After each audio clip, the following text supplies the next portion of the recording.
Hi, everybody. Welcome to Reader's Intrigue, where authors are going to read the first chapter of their book so that we can be intrigued and maybe find a new book to read. Get comfy, get cozy. Let's listen. Hey everyone, this is Peter Topside. I am a horror author, a reviewer, and pretty much a horror fanatic all around. For everyone who already follows me, you know that.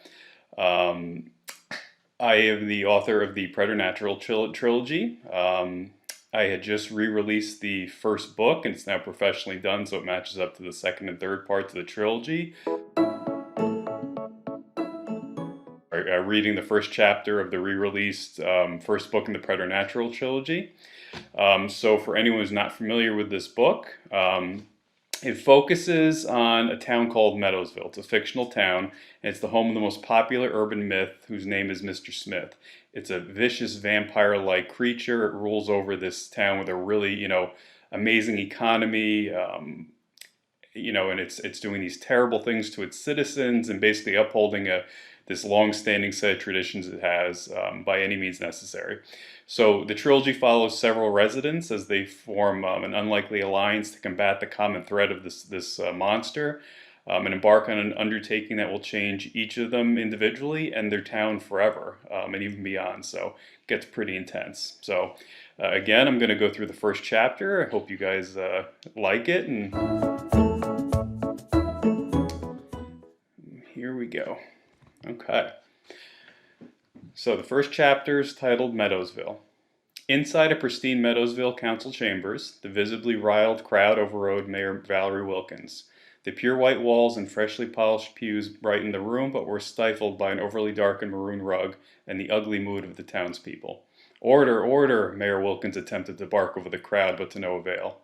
A substantial police presence stood at the front of the meeting, almost completely surrounding the township administration, consisting of Police Chief Rupert Jones, Mayor Wilkins, and both the township administrator and chief financial officer. Each of the officers wore a light sheen of sweat as the commotion from the crowd intensified. The room was full of a thick, stagnant air from all of the volatility. Mayor Wilkins stood tall at the podium, looking over everyone with a stern expression, not wavering in her stance to the outcry of her citizens. Her expensive navy blue power suit and stoic demeanor exemplified her resolve and steadiness. She absorbed the yelling and insults as she had done many times before, and she never allowed it to bother her in the least. This was her town, and she had the ultimate say on how things were run, whether anyone liked it or not. "This John Smith crap is out of control," one of the audience members yelled out. "Have you seen all the graffiti in the high school and Highway 6? Mayor Wilkins finally put her hand up to silence the rumblings of everyone so she could respond, but more shouts overpowered her efforts. "What are you doing to stop it?" someone else called out. "How are you people protecting our families?" a haggard, middle-aged man barked. "I understand your concerns and feel your frustrations," Wilkins began at a calm yet assertive tone.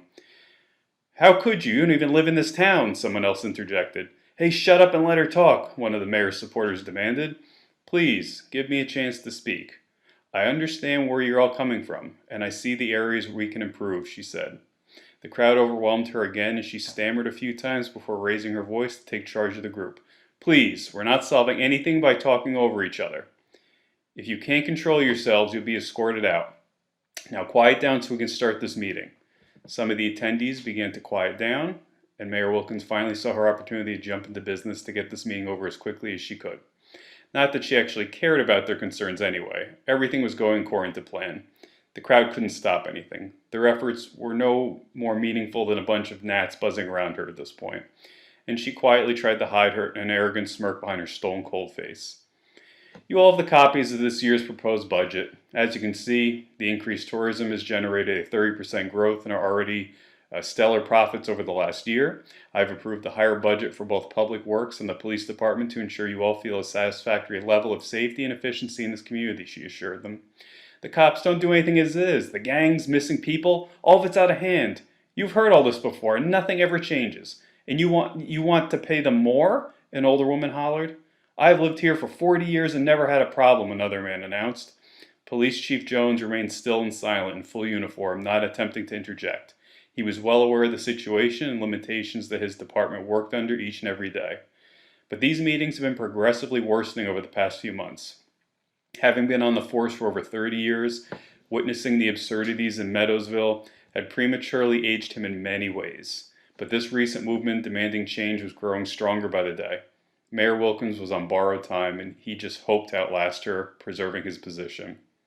A cold sweat covered his forehead. He took out a handkerchief from his pocket and blotted the moisture, running the cloth back across his silver crew cut. A few loose beads made their way into the crow's feet surrounding his increasingly aged eyes. I assure you all that Meadowsville is very safe for you and your families. Our levels of incidence, despite its tremendous size, are statistically less than any other local area. I mean, we're about 75,000 people over 20 miles. If you don't believe me, I'll direct you to Police Chief Jones, Mayor Wilkins motioned to him. Chief Jones attempted to speak, but she cut him off. And I assure you that I promise to keep the taxes from going up again if you re-elect me later this year. This would be a record third year in a row that I've accomplished this during my 10 years as your mayor. Jones furrowed his brow in frustration, making the wrinkles on his forehead much more prominent. We don't want all these tourists anymore. They're causing us more harm than good, another resident shouted. I don't know if I agree with that. I think we just need to control them better, a nearby gentleman squawked. The room exploded in anger again as the residents who either approved or disagreed with Mayor Wilkins' handling of their town clashed. She bellowed over them, commanding their attention again. The tension in the air could be cut with a knife. As we ramp up police efforts, we will rightfully deal with any issues that outsiders bring into our beloved town. But please keep in mind that if we were to act too harshly and create further taxes, costs, or troubles for tourists, I will be unable to guarantee taxes not being raised. It would reduce how many people visit Meadowsville, and despite a very few bad apples here and there, the tourists are very lucrative and beneficial for us to host. I don't want to change the course we've been on, and I don't think anyone would disagree with me on that either. What about John Smith and the gangs? And those hellhounds too, another resident challenged. Mayor Wilkins took a deep breath, reminding herself to not say the name Mr. Smith, as it would just bring more unnecessary attention to the obvious problem at hand. This monstrosity had been in the town since its inception, and had brought tourists from around the country to see. It was talked about almost as much as a Bigfoot or any other popular urban legend. She could not and would not allow anyone to jeopardize this tradition under her watch. It was far too profitable. People, it is my promise to you that we can do better, and we will do better. Any safety concerns will be continued to be managed by our administration, she said. Someone laughed in the back of the crowd and hollered, "Thanks for the fake promises. I see how you all protected the little Evans boy and the Cohen family. Not even a police report got filed. Explain that, you arrogant bitch. You don't care about us, you only care about yourself." Mayor Wilkins paused at the remark and looked at the large clock on the other side of the room, seeing the time at 9 p.m. A small crack in the top right corner illuminated the large hand over the 12, acting like a figurative sign to end the meeting. She breathed a sigh of relief, knowing she had been saved by the curfew. This was the exact reason she held these meetings later in the evening, so it could always be a diversion tactic to utilize. The crowd spent so much time screaming that she could stall to run the clock out. As we express our concerns about public safety, it is my responsibility to enforce compliance to the curfew that we put in place. Please get home safely and quickly. This meeting is now adjourned. Thank you all for your time, she said passively and hastily, exiting with the administration followed by the police. Why don't you have office hours anymore? You afraid you'll actually have to answer our questions and do your job? Another member of the town called out to the mayor, but was ignored. The crowd began to dissemble, now speaking in smaller groups as they exited the building. A man who had quietly kept to himself in the back row was the last person to stand up. He wore a black and purple Meadowsville market uniform with the name tag Christian on it. His chestnut hair was unkempt as he came to this meeting directly after a long day at work. He got up slowly, shaking his head in disappointment, and went outside towards his car. Following the last of the crowd, he had heard cursing all around him and saw one of his fellow residents kick the side of the building in anger before one of the police officers locked the town hall doors. The internal motion-sensing lights turned off a moment later, leaving the building dark and empty. Christian Reed stared at it briefly. What happened to this town? The town he had always called home. When did everything become so complicated and corrupt? A cool breeze traveled through the parking lot, causing the flagpole atop Meadowsville Town Hall to make a distinct ringing sound. Christian looked up at the American flag, swearing that he saw someone standing next to it. He looked on momentarily, but realized it was just the flag flopping around a bit, but mostly remaining limp. The shadow that it cast must have been all that he saw. Or was it? Christian shook his head again, noting that the flag accurately represented the current political atmosphere in town. He convinced himself he was seeing things because he was tired from working all day and then attended the 2-hour meeting. Christian got into his car and began his short commute home. As all the attendees of the meeting returned to their immaculate houses, the town quieted. The businesses, houses, and township buildings all went silent almost in unison. Each and every building looked brand new in the moonlight, with spotless windows, fresh paint, and a picturesque appearance. Everything appeared so perfect on the outside of this place. As Meadowsville settled for the night, a mysterious figure sat on top of Town Hall, hiding behind the flag, peering down. It sported a long black coat, which further hid even the slightest glimpse of its appearance, Christian being the only one to notice it. A steady stream of mist ejected from the nose of the figure, contrasting the cool early autumn weather as it gently started to leap from rooftop to rooftop with ease, traveling throughout the town, its town. It admired the graffiti reading "Mr. Smith Forever" spray-painted in the sides of several buildings, with no attempts being made to clean it off. Several Roman gangs walked the streets with various weapons and attire. Each gang stayed to a particular area of town to protect their territories. They stayed away from each other to avoid conflict, but it still happened from time to time. Cop cars patrolled all areas, but purposely avoided the roads with activity. Their orders coming down from Chief Jones, taken directly from Mayor Wilkins, were to only get involved after an incident had happened or if something got too out of control. It was up to their judgment, which proved to be inaccurately executed most of the time. None of them noticed the dark figure as it soared over the mall, admiring the nighttime theatricality. It moved over a suburban section of town, hearing hordes of young children saying their prayers. God Almighty, who lives above, hear my prayers and feel my love. Please keep me safe until day's light, using every bit of your power and might, as this town is plagued by a century-old myth, and that name we fear is Mr. Smith. The figure watched each of the tiny remaining bedside lights turn off in the children's rooms before continuing its journey.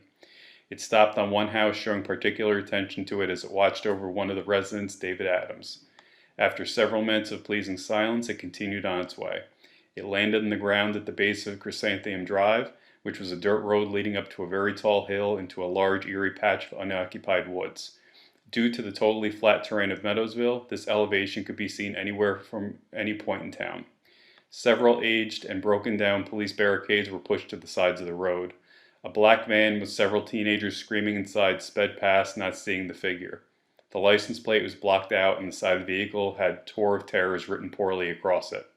This was one of the staple tourist activities that frequented the supposed home of Mr. Smith, which sat atop of the hill. The branches and leaves danced all over as it cheerfully greeted the figure approaching its dwelling. It walked slowly up to the hill to a large mansion. What used to be a prized piece of real estate was now nothing more than a dilapidated fossil. As the figure entered the house, tattered curtains blew in the wind and rotted furniture occupied the entrance, which led into the large dining room. Several dark finished chairs and an oversized dinner table remained in good condition in the middle of the room. A stairway showing much wear but still stable led to the upstairs. The figure went up those stairs, grabbing an aged violin hidden near a large picture window that led out onto a flat portion of the roof overlooking the town. The instrument had several deep scratches, and the walnut finish was almost completely worn off, yet the original strings remained intact. The bright full moon exposed the silhouette of a man. He smelled the night air, positioned himself to play, and began a flawless performance. A pack of 3 mutated German shepherds pulled a dying buck into the front door, eating as it moaned in the darkness. Each dog was unique, with different parts of their mouths and faces torn off, pieces of skin missing, and exposed muscle in their exaggerated frames. Their eyes were pitch black, and they showed no remorse as they fed. They chomped on the raw meat of the animal and devoured the deer's insides quickly and efficiently, covering themselves in the various bodily fluids of their prey. They groomed each other and left the remains, bones, and a few splatters of blood that already began absorbing into the rotted floorboards. The trio traveled to the man's side, sitting obediently, listening to him play. The man finished his song as the dogs all howled in unison as they watched over the town. Welcome to Meadowsville. All right. So that is the first chapter. I really hope you guys get a chance to read, the entire trilogy. All 3 books are available on most online book retailers. You think of Barnes & Noble, Amazon, of course, like everything else is on Amazon. I can be found on Facebook, Twitter, Instagram, Goodreads, BookBub. I'm pretty much all over the place. You just have to look for Peter Topside, and I don't think there's too many other Peter Topsides out there.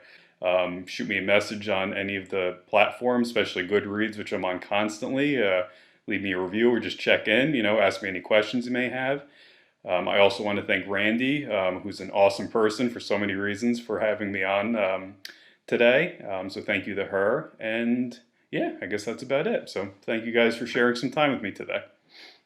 Thank you again to the amazing author that read us a story.